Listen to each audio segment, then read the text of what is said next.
Hello everyone, and welcome back to Voxel Tales. I'm Dan, and behind me is my crystal growing area.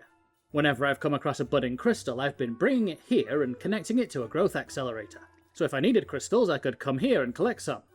Manually. And that's boring, so this week, we're gonna unboring it.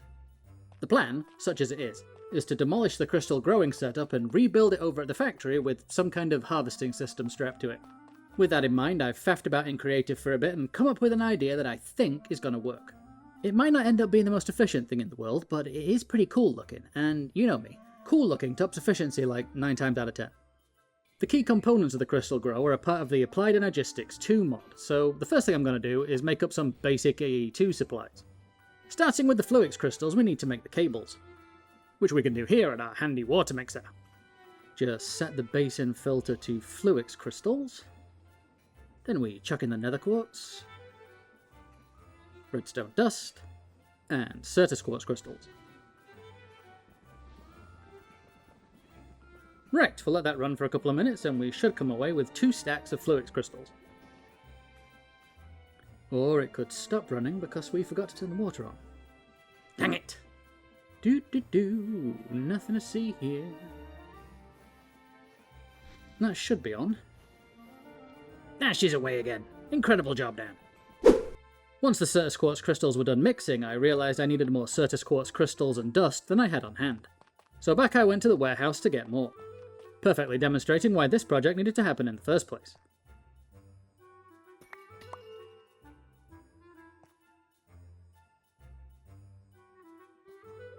It's riveting stuff, this, Dan. Award-winning. I know. If this don't make them subscribe, I don't know what will. An exciting 10 minutes of Certus harvesting later, and I was feeling confident enough to start taking down the growing corner and salvaging the accelerators. Back over at the factory, I set my bulk blaster to smooth stone so I could expand the factory floor to accommodate the new machine.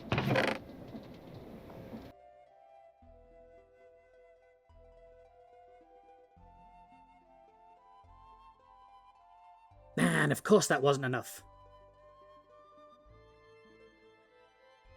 Better. Okay, now we have somewhere to put it, I'd better get the stuff together to actually build it. But I'm not going to have you sit through that, so I'll see you when I'm ready to get building.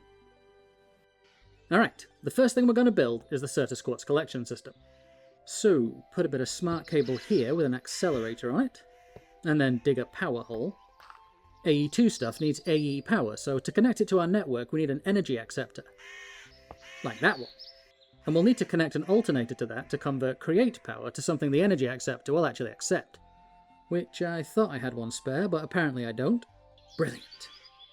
At least I have the bits to make one.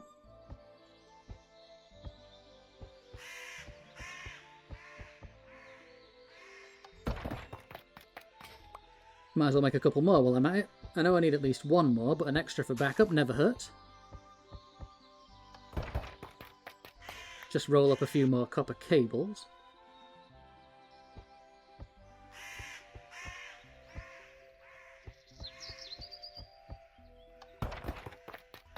There, 3 should be enough.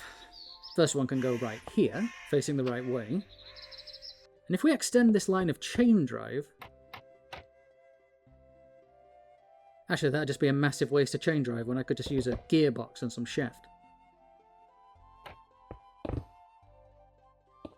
Of course, now I can't get back up the hole. Right! Bit more shaft. And a gearbox. And we're powered on. Excellent! Couple more bits of cable. And another accelerator. And we can add a bit of lower gauge cable. And this annihilation plane, which will break anything we put in front of it. To give the annihilated stuff somewhere to be stored, we'll add this ME storage bus, and to make sure it only breaks fully grown Certus clusters, we'll set a filter that only accepts Certus crystals. Like so. Then bosh on a chest so it's all got somewhere to go. Right, best grab a budding block. You're coming with me. Once we get this hooked in, we should have infinite Certus crystals. Boosh. There, that's phase 1 of the system built. Let's move on to phase 2. Alright, fast forward 1 resource gathering session. And I've got an inventory full of supplies.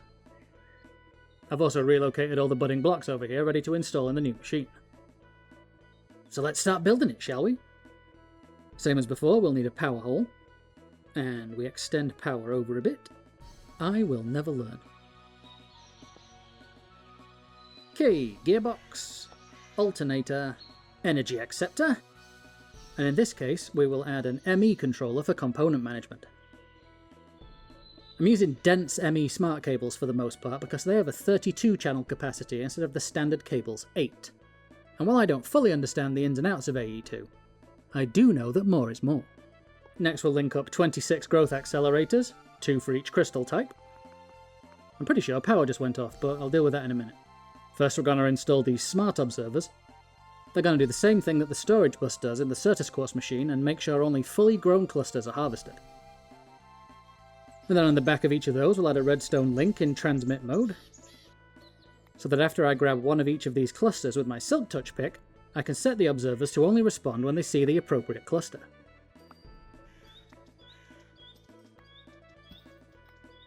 And of course the quartz one hasn't grown a full one yet, because why would it?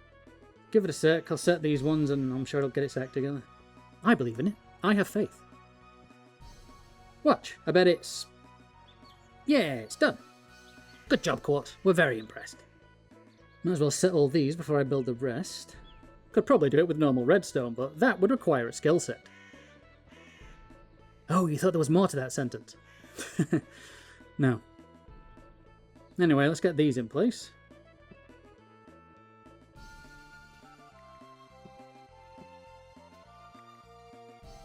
And while we're at it, let's fix the power supply. There's your problem there, mate. Your alternator's not putting out enough juice. He's okay. We fix. This is why we have rotational speed controllers. For when your alternator needs a little more oomph. Yeah, see? Alternator just needed a little encouragement. We all need encouraging sometimes. Set murderers? What? Well, you shouldn't encourage murderers, should you? Well, no, I suppose not. Anyway, I need to put in these drills. Don't let me stop you. I won't. Okay then. Anyway, next we had a row of copycat slabs. We texture them with this framed loco metal for no better reason than because it looks nice. And I'm going to need to power and move all these drills, so I'm thinking a line of chain drive. Then a gantry rail on each.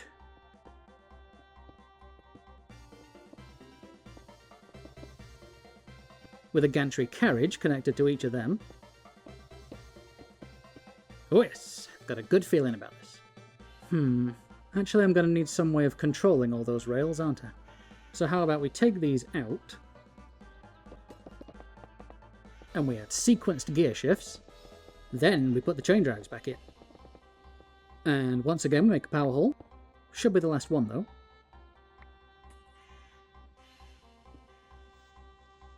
Next we carefully glue these bits so they're stuck together, but not to each other. Then we add these skystone chests, again just because they look nice. And glue them on as well. Then to get stuff back out of the chest, we'll put an andesite funnel on the front of each of these. Not glued on though, because there's no need for them to move. And obviously we don't want the funnels vomiting stuff onto the floor, so we put in a belt.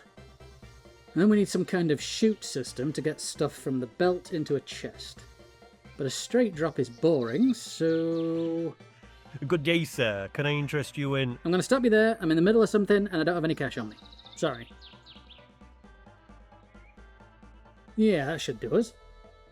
Just test it.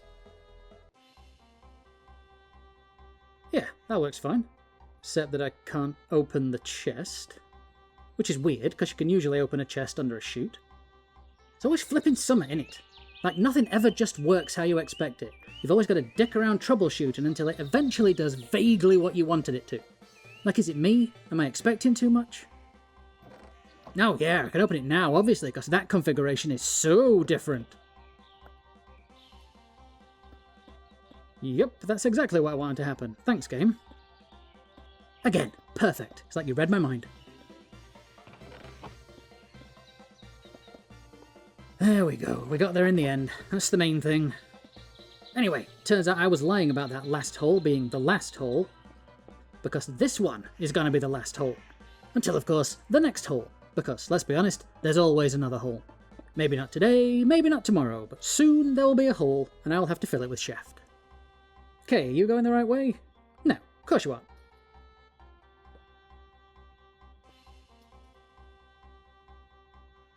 Now we go in the right way. Perfecto. Right, let's get some redstone links slapped onto the back of these. And we make sure they're all set to receive mode. And once I set the frequencies, it should just be a case of faffing about with the gear shift timings. Yeah, that's a bit quick. Still too quick. Oh, everything's one block too high. Yep. God damn it, Dan. Alright, fixed it. Works now. Just had to shift everything down one block so the drill actually hits the cluster. I've also swapped out those chests for item vaults because I thought it looked neater. And yeah, we are now harvesting crystals. We also have open modules for the other types of budding blocks in the game. I've made the executive decision to remove the gypsum block because it needed to be too tall and made the machine look untidy.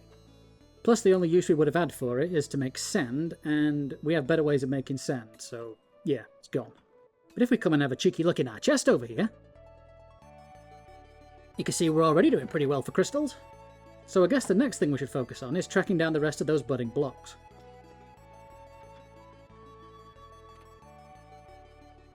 Yeah, see, we need ametrine, sub-zero crystal, therium, emerald for sure.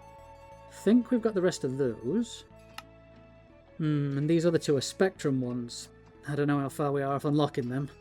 But I do remember seeing ametrine when I was exploring the end, so even though it'll probably mean fixing my level again, I'm gonna head there and grab one. I could take the waystone there at least. Okay, here we are. Oh, I love that effect. Wish I could make a whole room out of that effect. Anyway, mind on task. If I remember, there are some kind of floating islands off this way. Pretty sure it's these ones. Right, well, only one way to find out. Let me turn my mini-map back on. Okay, off we go. So off I flew into the end, flying high over its ethereal and alien landscapes, until eventually I reached the Ametrine Islands. There, see? I knew I'd seen these things. Right, back to the portal we go.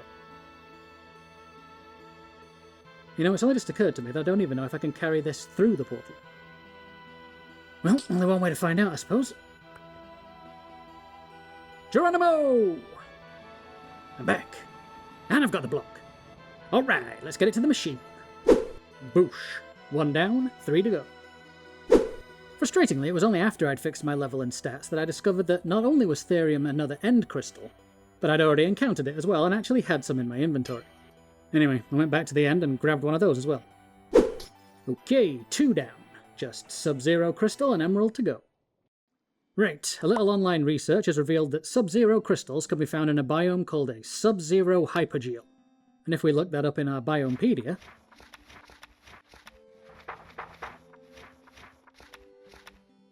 there it is. We can see that it's in the nether. There's a hell freezing over gag in there somewhere. Anyway, let's grab the nature's compass and track one of these biomes down. Once in the nether, it took the compass no time at all to find a sub-zero hypergeo just a little over 1,000 blocks away. And after a small distraction wherein I encountered a piglin bastion for the first time... Ooh, pig step. Look ma, I'm a real Minecrafter.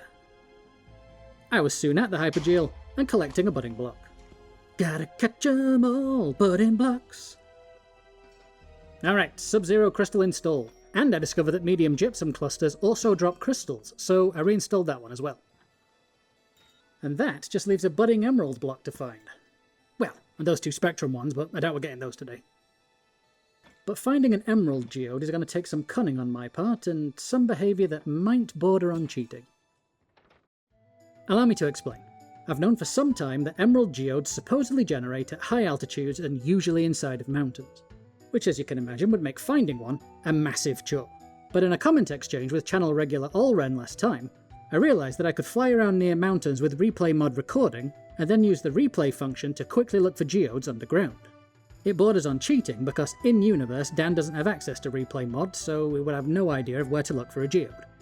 But I'm willing to forgive myself for the sake of content. If you can't, then, well, bye I guess, cause that's what we're doing. Let's begin! So I flew around looking for promising locations and then recording a few seconds of replay mod.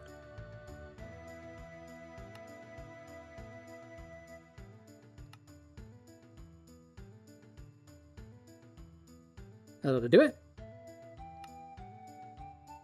Then once I had a few samples, I'd load them into the replay viewer and search for a geode.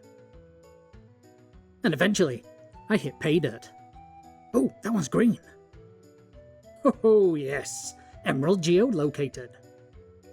After that, it was just a case of making a note of the coordinates and setting up a waypoint. Alright guys, here we are. That emerald geode should be right below that marker, so I best dig it up.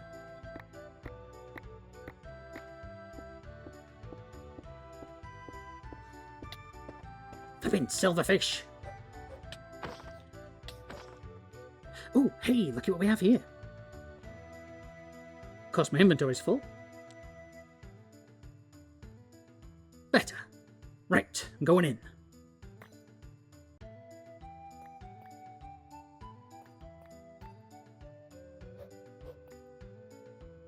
Haha, and there's the prize, boys. Why do I feel like I've just pulled off the biggest heist of the century? Look at that, guys. That is a machine right there. Might be my favourite one I've made so far. Unfortunately, it's also fast filling up this chest, so give me a sec to hook up a bit more storage and we'll do the sign-off. There we go, just connected a few iron upgraded storage drawers and an access point to it. Should be good for a while. And that, as they say, is that for this episode. Hope you all had fun. If you did, then help the channel out by subscribing and leaving us a cheeky like and a comment below. I've been Dan. This has been Voxel Tales, and until next time, remember, be good. And if you can't be good, don't get caught. Bye guys.